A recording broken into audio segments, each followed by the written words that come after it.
There is a building still standing on Long Island. It sits at 5 Randalls Road in Shoreham, New York. A brick laboratory over a century old, surrounded by ordinary suburban quiet. Most people who drive past it have no idea what it once was. Most people who have heard of it believe the important part is gone, demolished, sold for scrap, erased. And that is exactly what they were supposed to believe. What stood next to that building until 1917 was a tower unlike anything built before or since. 187 feet of wood and steel, crowned with a 68-foot copper dome, sunk into the earth with a shaft that went down another 120 feet into the bedrock of Long Island. Not a broadcast tower, not a communications antenna, something else entirely, something its creator believed would end the age of metered power forever. His name was Nikola Tesla, and the story of what happened to that tower, who paid to build it, who paid to stop it, and what was quietly dismantled before the wrecking crew arrived, is not a conspiracy theory. It is a documented paper trail that runs through the private correspondence of the most powerful financier in American history, through a patent filed in 1902 that took 12 years to be granted, through court records in Suffolk County, and through Tesla's own handwritten letters held today in the Library of Congress. The title of this video promised you an engineer who witnessed what was removed. I need to be honest with you about that. No named engineer left a documented testimony about the night before demolition. What we have instead is something more unsettling, the documented record of a man who watched the most important project of his life be strangled slowly, methodically, and financially by people who understood exactly what they were destroying and why. That record is real, and it is more than enough. Here is the version of this story that most people know, because it is the version that gets told. Nikola Tesla was a brilliant but troubled inventor, a genius who burned too bright and burned out. He had his great successes: alternating current, the induction motor, contributions to radio technology. But toward the end of his productive years, he grew erratic, grandiose, difficult to fund.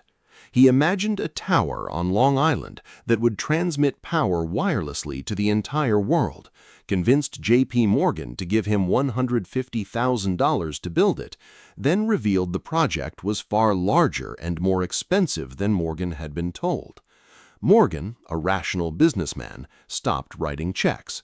Without funding, the tower sat unfinished. Tesla fell into debt, including an unpaid hotel bill of roughly $20,000 at the Waldorf Astoria, and eventually the property was seized. During World War I, with concerns about enemy use of coastal transmission infrastructure, the tower was demolished. Tesla died in 1943, largely forgotten, in a hotel room. A sad story, a cautionary tale about a brilliant man who reached too far. That is the official version. It is not entirely wrong. The debt was real. The seizure was real. The demolition was real. The mainstream academic biography, W. Bernard Carlson's Tesla, Inventor of the Electrical Age, published by Princeton University Press in 2013, makes a careful, well-sourced argument that Tesla bore genuine responsibility for the project's collapse, that he misrepresented the scope to Morgan, and that his later narrative of deliberate suppression was partly a psychological response to his own failures. I want to be honest, that argument cannot be dismissed. It is made by a serious historian from primary sources. The script you are about to hear is not going to pretend it does not exist. But I started pulling on a different thread about 3 years ago, and I have not been able to stop. The thread was a patent number, United States Patent 1119732, filed in 1902, granted in 1914, 12 years. In the same decade, Tesla filed and received other patents in normal time frames. This one, the one specifically covering his apparatus for transmitting electrical energy without wires, sat in the USPTO for 12 years before it was granted. I want to tell you what I found when I started asking why. Because the answer is not in the official story. And the official story, it turns out, is not the whole story. Start with the money. Not because money is the most important part, but because money is always the most honest part. It tells you what people actually believed, which is always more revealing than what they said. J.P. Morgan provided approximately $150,000 to Tesla for the Wardenclyffe project beginning in 1901. In the purchasing power of today, that is roughly $5 million, serious capital from the most powerful private financier in the United States. Morgan did not give that money carelessly. He gave it because he understood, at least in part, what Tesla was building. The correspondence between them that survives in archive holdings confirms this. Tesla's initial pitch described a worldwide wireless transmission system, not just telegraphy, transmission. Morgan withdrew that funding in 1903. Tesla's subsequent letters to Morgan, multiple letters written between 1903 and 1904, several of which survive, document his increasingly desperate attempts to explain why the project remained viable, why it could be commercially profitable, why Morgan should continue. Morgan did not respond with interest. The funding was gone. Now here is where the official story and the documented record begin to diverge.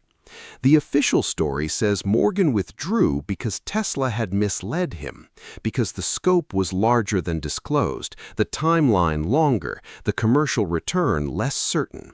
And as I said, W. Bernard Carlson makes that case seriously and with evidence.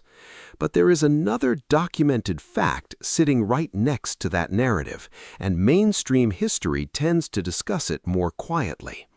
At the time Morgan withdrew funding from Wardenclyffe, he was the dominant financial power behind what would become General Electric. He controlled, directly or through proxies, the infrastructure through which electricity in America was generated, transmitted, and sold. An infrastructure built on a specific business model, one that required electricity to travel through wires, be measured by meters, and billed to customers at each point of use. A metered system. A system worth hundreds of millions of dollars. A system that generated Morgan's ongoing wealth, not from a single sale, but from every unit of power consumed by every household and factory in the country, forever.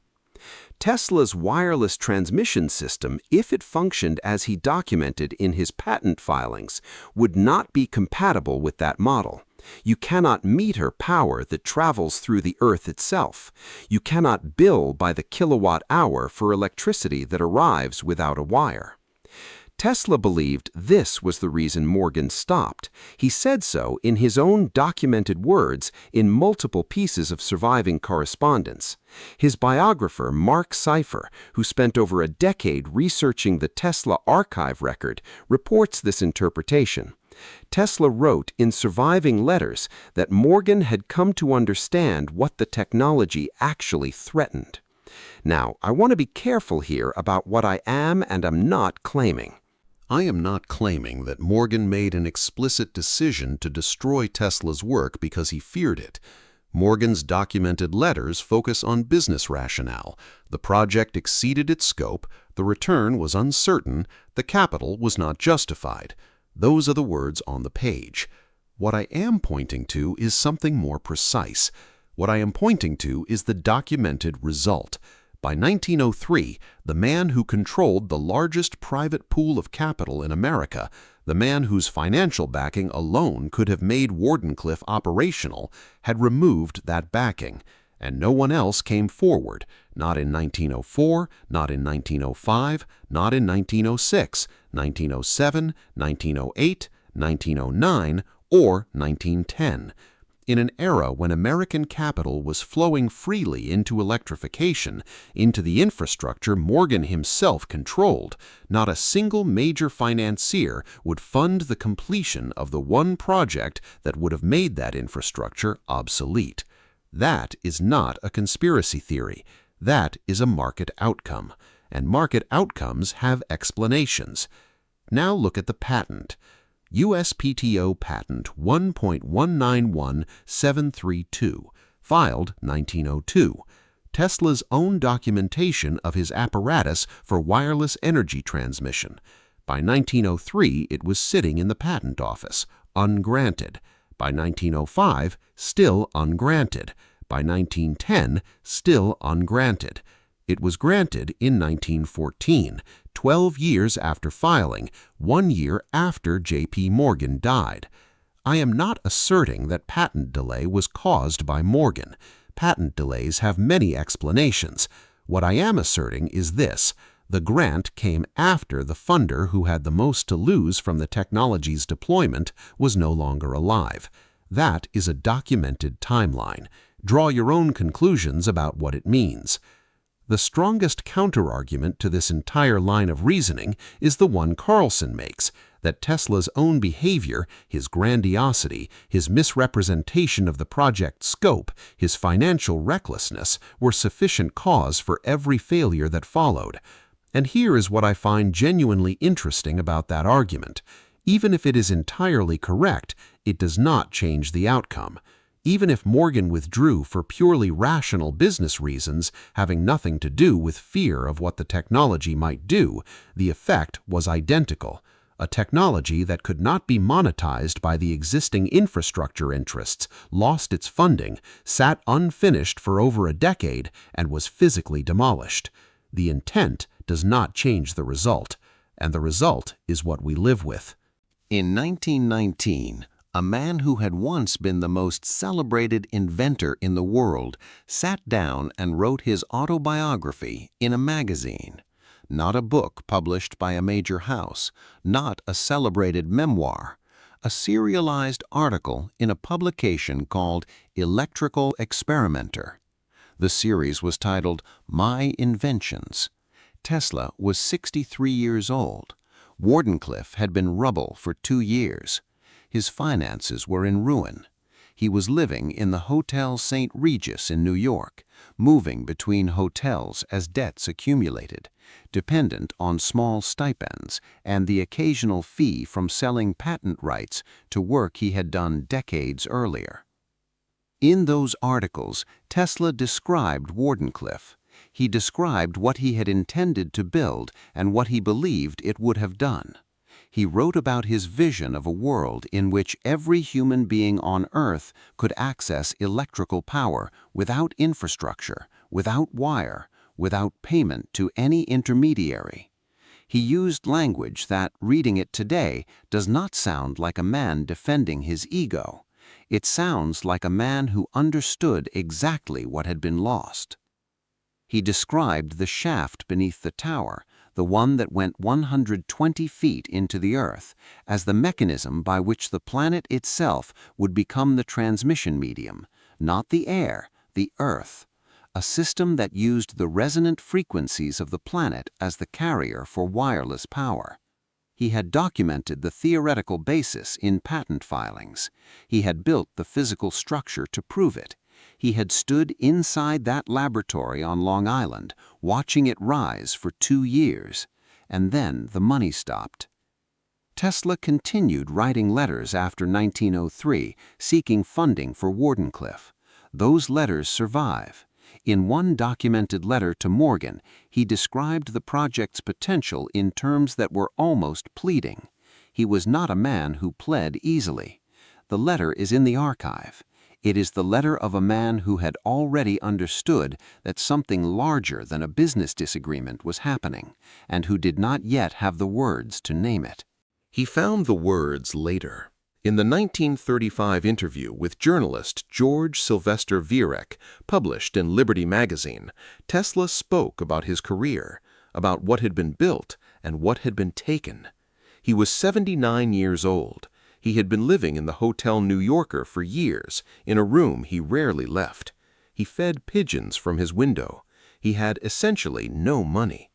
He told Viereck that he considered Wardenclyffe the central work of his life, not alternating current, not the induction motor, not any of the inventions for which the world remembered him. Wardenclyffe, the thing that had been demolished. He died on January 7, 1943, alone in room 3327 of the Hotel New Yorker. Within hours of his death, agents from the Office of Alien Property entered his room and seized his papers, his notebooks, his correspondence, and his personal effects. Every document, every design, everything that remained of a lifetime of work. The seizure was conducted under wartime authority. The United States was at war.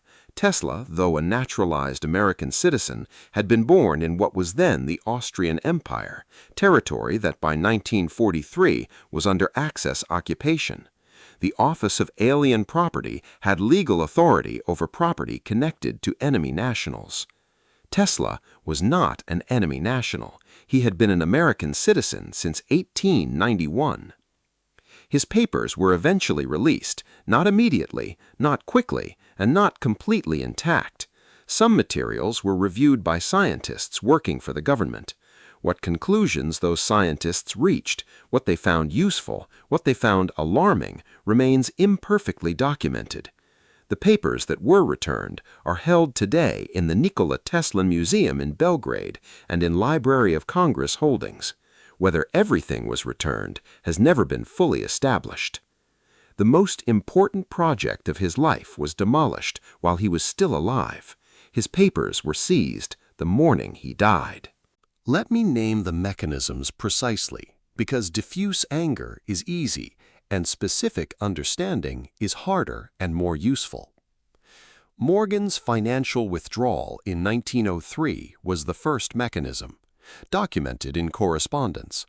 Whether its motivation was purely rational business calculation or something more deliberate, its effect was to strand a technology that could not be monetized through existing infrastructure. That is documented. The failure of alternative financing to materialize between 1903 and 1917 was the second mechanism. Tesla spent over a decade attempting to secure replacement funding. He approached other financiers, he wrote letters, he reduced his asks. The capital that was flowing freely into American electrification during those years, building the metered grid that Morgan's interests controlled, never flowed toward the one technology that would have made that grid unnecessary. That is a market pattern. Market patterns have explanations. The death seizure was the third mechanism. George Bolt, proprietor of the Waldorf Astoria, held approximately $20,000 in unpaid lodging debts from Tesla. When Tesla could not pay, Bolt moved to seize the Wardenclyffe property as collateral. That is documented in Suffolk County property records. Bolt was not acting as an agent of suppression. He was a creditor collecting a debt. But the effect of that legal action was to remove the property from Tesla's control entirely. The demolition in 1917 was the fourth mechanism. The Smiley Steel Company was contracted to demolish the tower. Multiple Tesla biographers, including Cipher, report that the demolition was connected to wartime concerns, that U.S. authorities viewed the tower as a potential asset for German interception of signals or interference with coastal communications. That context is historically plausible. World War I-era America saw genuine concern about coastal infrastructure. The specific government order commanding the demolition has not been publicly surfaced in documented form. What is documented is the result. The tower was demolished, the steel was sold for scrap, and the proceeds went toward Tesla's debts. The thing that had been built to make infrastructure obsolete was converted into raw material for that infrastructure. And the fifth mechanism was the seizure of Tesla's papers in January 1943, conducted legally under wartime authority by agents of the U.S. government within hours of his death. The papers were eventually returned. The period of government review, what was found, and what, if anything, was extracted from that review before the materials were returned, has never been fully documented. 5 mechanisms, 4 decades, 1 outcome. Now here is what makes this more than the story of one man and one tower. In 1933, a man named Edward Howard Armstrong demonstrated a working FM radio transmission system. Armstrong had invented FM radio, frequency modulation, which produced a signal dramatically cleaner and clearer than AM broadcasting. He held the patents. The technology worked. It was ready to deploy. RCA, the Radio Corporation of America, controlled AM broadcasting infrastructure. Its chairman, David Sarnoff, recognized immediately what FM radio would do to the value of that infrastructure. What followed was not a technical competition, it was a legal and regulatory campaign. RCA challenged Armstrong's patents. The Federal Communications Commission, in decisions that Armstrong and his supporters documented in court filings as being influenced by RCA's lobbying, restructured FM frequency allocations in ways that made Armstrong's existing transmitters obsolete and required expensive new equipment. Armstrong spent years and most of his personal fortune fighting in court. On January 31, 1954, Edward Howard Armstrong went out a window of his New York apartment. His widow, Marion Armstrong, continued the patent litigation. She eventually won every case. The courts confirmed, after his death, that Armstrong's patents had been valid all along. RCA paid damages. The technology Armstrong invented, and which RCA spent years and millions of dollars suppressing, is the FM radio in your car, in every home. You are living inside the infrastructure that replaced what was suppressed, and the replacement is metered, licensed, and monetized by the successors of the interests that did the suppressing. Armstrong and Tesla never met. Their technologies were different. Their suppressors were different companies, different men, different decades. But the mechanism was identical. A transmission technology that threatened an existing monetized infrastructure was isolated from capital, buried in legal and regulatory process, and its inventor was broken. Both of them broken. Go further back.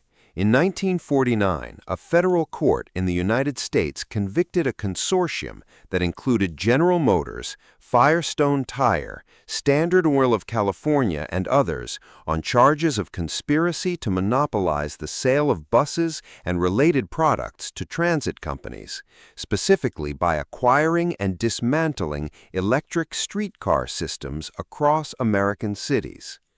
The case is United States v. National City Lines. It is in the public record. The conviction is documented. 45 American cities lost electric streetcar infrastructure as a direct result of actions that a federal court found to be criminal conspiracy. The replacement was the gasoline-powered bus, sold by General Motors, fueled by Standard Oil. The infrastructure that served public transit for generations was systematically converted into a market for products that the conspirators manufactured and sold. These are not parallel cases in the sense of being similar stories. They are parallel cases in the sense of being the same pattern executed by the same class of actors using the same mechanism across different technologies, different decades, and different industries. Find the technology that cannot be metered. Find the money that controls the meters. Watch what happens to the technology. Every single time. I want to ask you something, and I want you to think about it seriously before you answer. Your electricity bill arrives once a month. You pay it. You have always paid it. You will pay it next month. The infrastructure that delivers that electricity, The wires, the transformers, the generating stations, the metering systems, represents one of the largest accumulations of fixed capital in the history of the world. The companies that own that infrastructure are among the most valuable on Earth. Their value is not derived from innovation.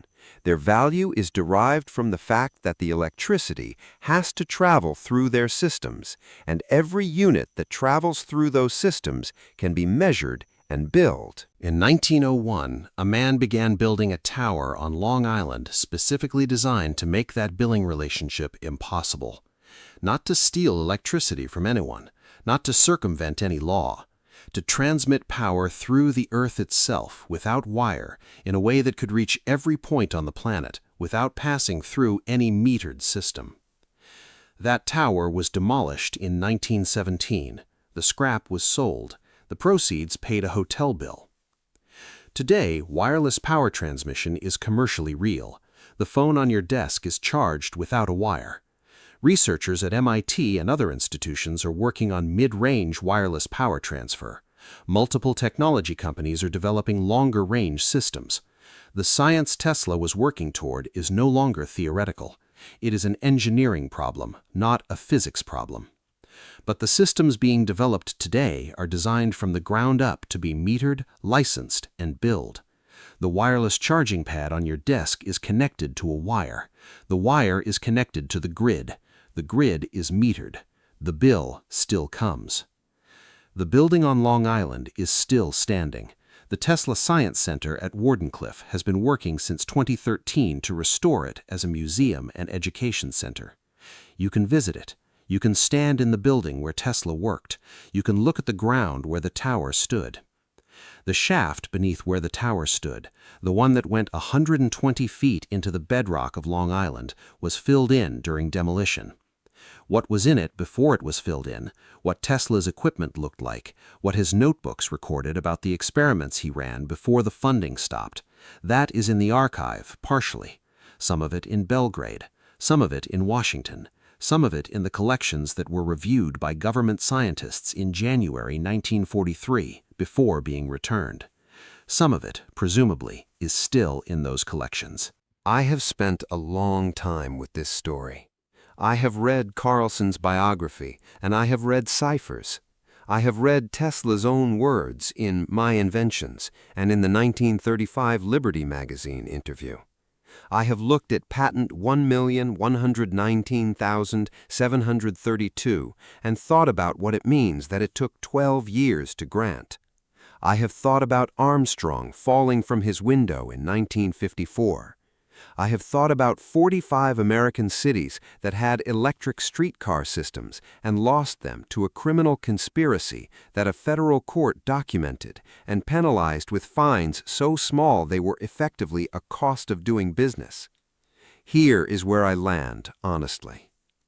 I do not know whether Wardenclyffe would have worked. The physics of Tesla's specific approach at global scale is genuinely debated by people who understand it far better than I do. It is possible that the system would have encountered physical limits that no amount of funding could have overcome. That is an honest uncertainty, and I will not pretend otherwise. What I know from documented sources is this: the most serious attempt ever made to build a system of wireless power transmission that could not be metered was funded by the man with the most to lose with its success, defunded when its true scope became clear, left without alternative financing despite a decade of effort, legally stripped from its creator's control, physically demolished, and its creator's papers were seized by the government the morning he died. And today you pay a monthly bill for electricity. I am not telling you those two things are connected with certainty.